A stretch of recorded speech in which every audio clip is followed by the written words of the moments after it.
All right, here we go with section 8.3.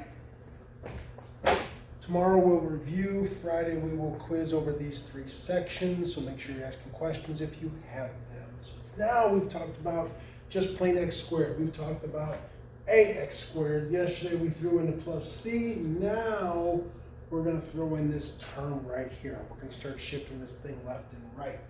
So,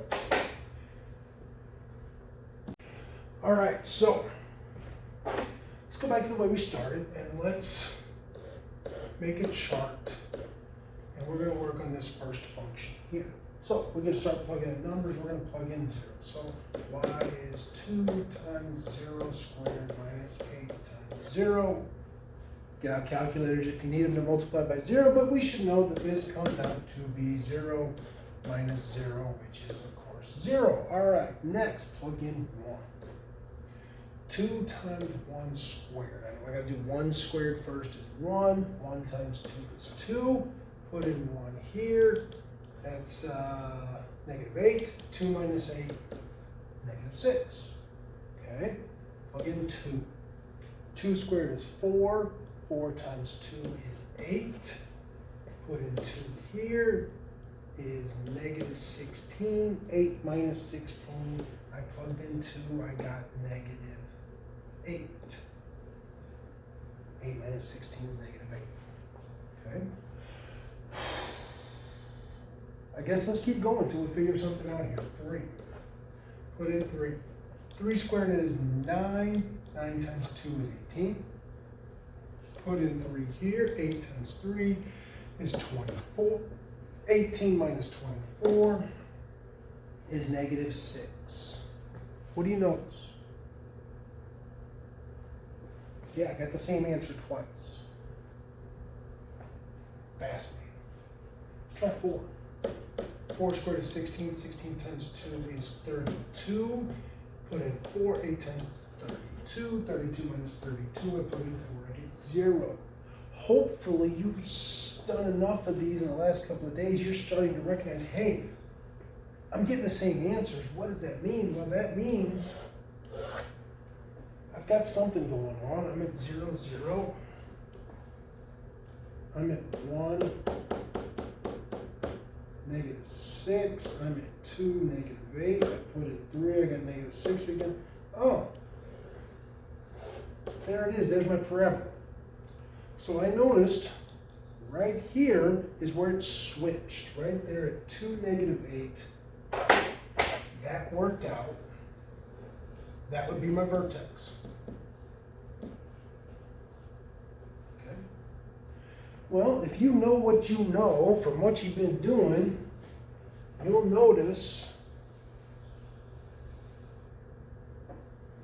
if I look at this function, it's the same thing with a plus 6 on the end of it. What is that plus 6 going to do? Yeah, it's going to take this and shift the whole thing up 6. So this 0 would be up at 6. This negative 6 would be at 0. This negative 2 would be here, here, here. What's the vertex of this?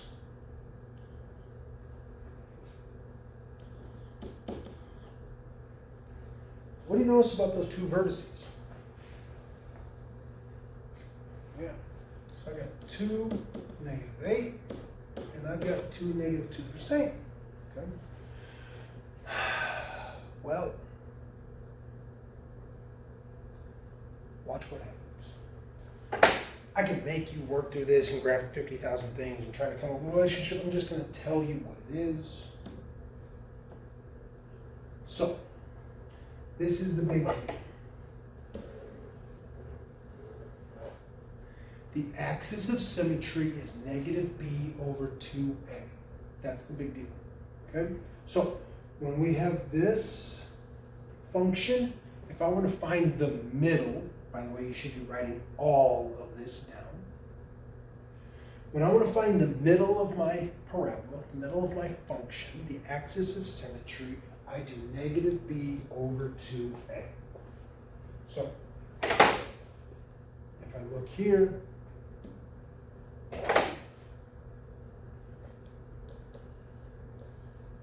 B is negative 8, A is 2, negative 8 over 2 times 2.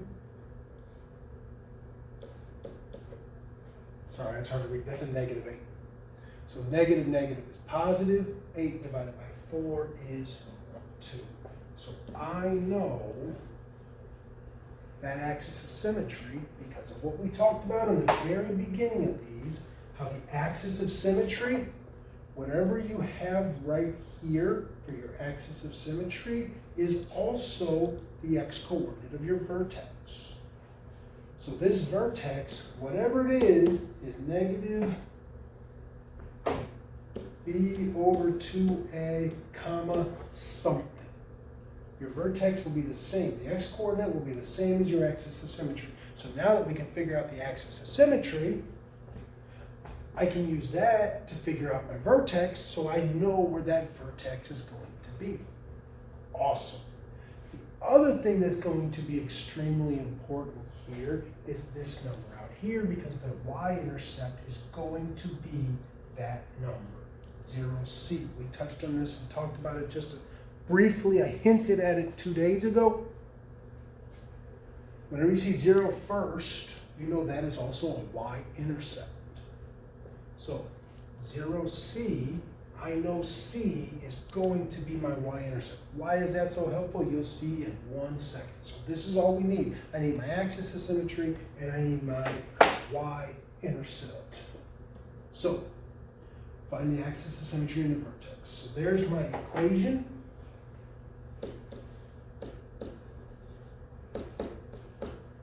There's how I find my axis of symmetry. Plug in your numbers. So negative 8 over 2 times 2, negative 8 over 4, negative 2. So my axis of symmetry is negative 2.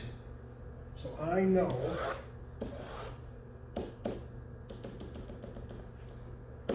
wherever this function is, I have no idea. I know that's the middle of it, right there. Great. Next, where's the vertex? Well, if I know this is the x-coordinate, if you know an x-coordinate, think back to the beginning of this chapter where we found one variable. How did we find the other variable? Plug it in. Take it, plug it in.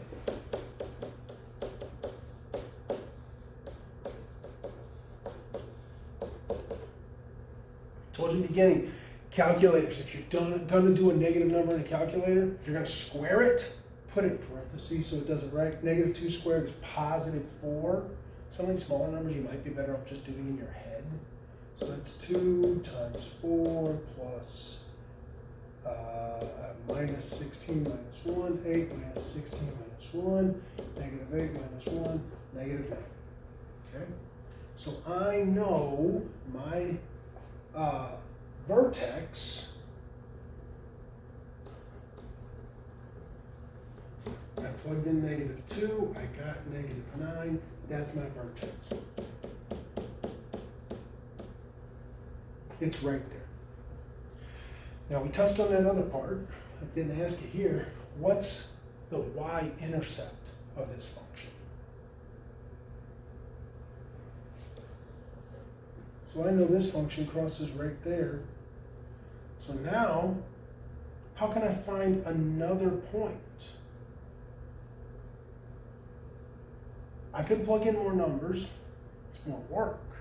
You guys are lazy. I know you are. Use the symmetry.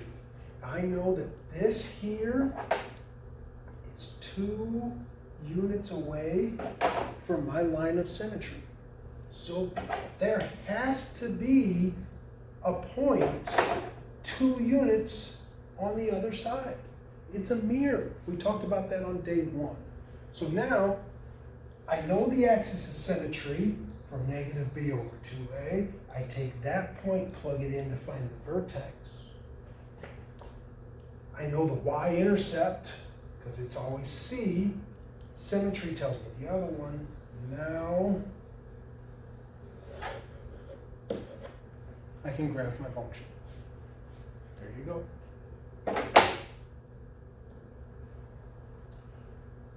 Graph 1, 2, and 3.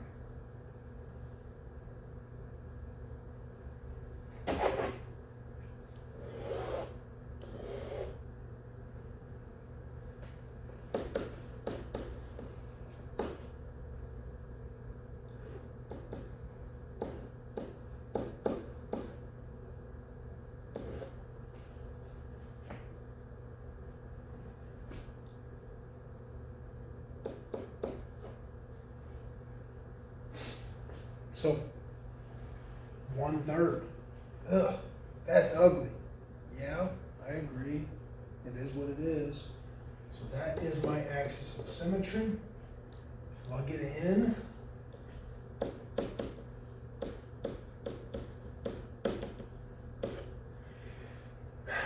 Use the fraction button on your calculator. Get a good calculator. Quit using your phones. Quit using the Chromebooks. Get a real calculator with a fraction button. Okay? So 3, if I square this, it comes out to 1/9. Multiply those, I get 2/3. That's 1/3 minus 2/3 is -1/3. So it's 1/3 -1/3 for the vertex. Sorry, it didn't ask you to graph these. Don't graph them. Just come up with the axis of symmetry and the vertex. Okay? Number 2.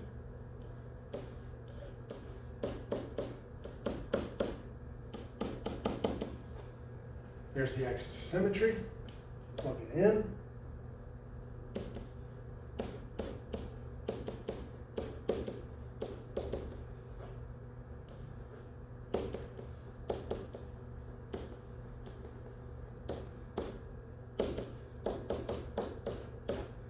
Axis of symmetry, vertex. All right, let's do one more down here.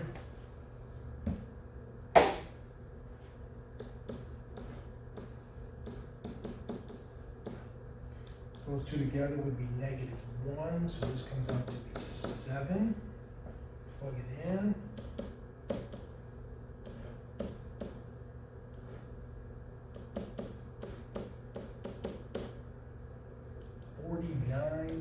-49 over 2 plus 49 minus 4. Goodness, that's ugly. 49 over 2 is 24, -24.5 plus 49 minus 4, so that's 24.5 minus 4, so that's 20.5. So there is your axis of symmetry. There is your vertex. All right. Domain and range. So here we go. We gotta have a graph first. So let's graph this.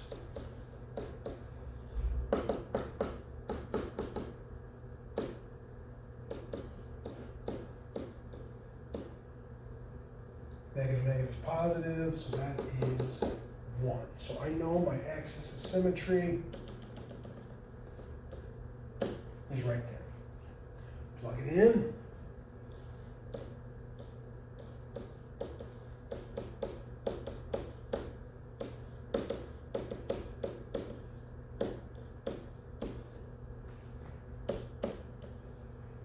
One, 2, and my point.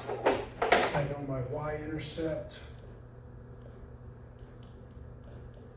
is 5. That is 1 away, so I've got 1 right over here. So there's my function. So you'll notice we've gotten away from that mental shifting up and down. Now we're doing it much more of an algebraic view. All right, we're calculating the information instead of thinking about the shift. The shift is still there. If I think about this being my vertex, normally I'm 1, 1 away. Well, I've just stretched that 3 because of this number here, okay? It's still there. All those relationships are still there. I'm just doing it from a more algebraic point of view because it's a lot easier when I have this middle term to do it algebraically. All right, so what's the question? Domain and range. Domain's all reals. That doesn't change. That's pretty much consistent. What's the range here? Well, what are the possible outputs? What are the possible y's? Well, if you think about what we did that first day, here's the bottom of my function. The function is everything up above it. So that is at +2. My range is y greater than or equal to 2. Again, think back to that first day. Whatever that y number was for our vertex, that's where our range came from. That doesn't change. Okay, so I know if my if I've got 1, 2, this number here is going to give me my range. And then I just need to figure out, is it above or below? So I didn't actually need to graph this. Once I figured out where the vertex was, and I know this is positive, so I know it's an upward shaped curve, then I know it's greater than or equal to that number. So once you know your vertex, you know your pivot point, doesn't go past that. You know it's positive, so it's above. So that gives you your range value. All right.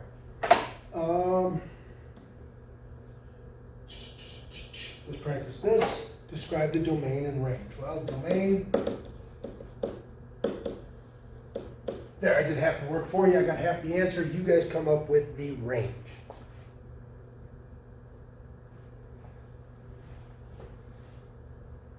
If I want the range, I gotta find the vertex. If I want the vertex, I gotta find the axis of symmetry, negative b over 2a.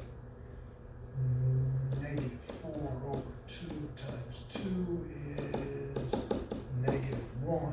Plug it back in.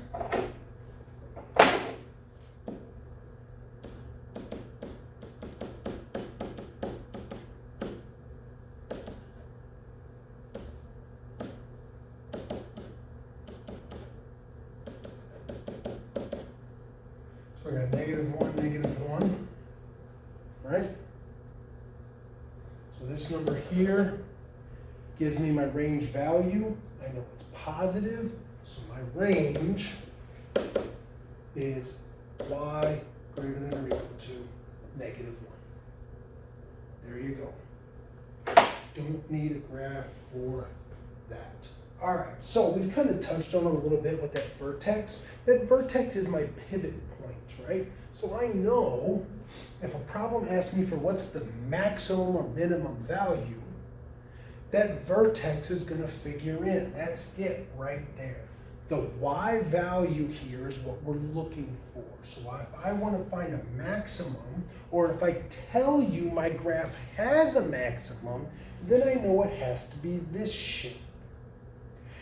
If my function has a minimum, I know it has to be this shape. It's got a bottom. It doesn't have a top. It goes on forever.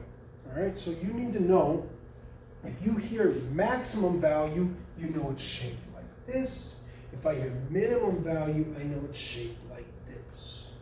Okay, and then the y value is what we're looking for. If I ask you to find the minimum or maximum, that's just the y coordinate of that vertex. Okay. So, tell whether the function has a minimum or maximum, find the value. So right now, if I look at this, what shape does this have? Yeah, it's upside down. So I know if it's upside down, does it have a minimum or a maximum? Whatever this point is, it's a max, because it's an upside down, right? It's got a top, it's got a highest point. So now I just need to find that vertex, and I know that vertex is a maximum. So, how do I find the vertex? What do I need to do first?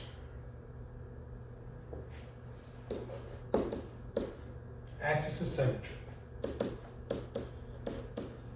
Negative b over 2a. Negative 24 over 2 times negative 4. A lot of negatives. 3 negatives is going to come out to be negative. That's 8, so that's negative 3. Good. Now that gives me my axis of symmetry. How do I find the vertex? Plug it back in.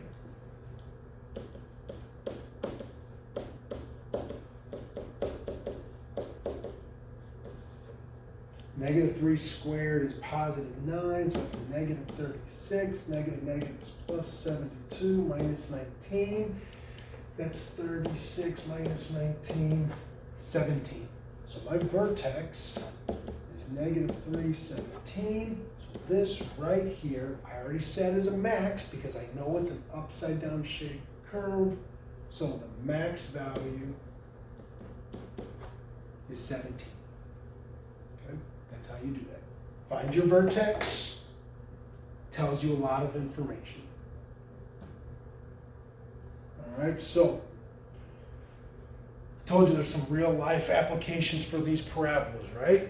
Well, here's one. You have the span of a cable across a bridge. So this is a Mackinac Bridge in Michigan. This is the parabola they use. This is the equation for this. X and Y are measured in feet. What is the height of the cable above the water at its lowest point? So are we finding a maximum or a minimum? Yeah, we're finding a minimum here.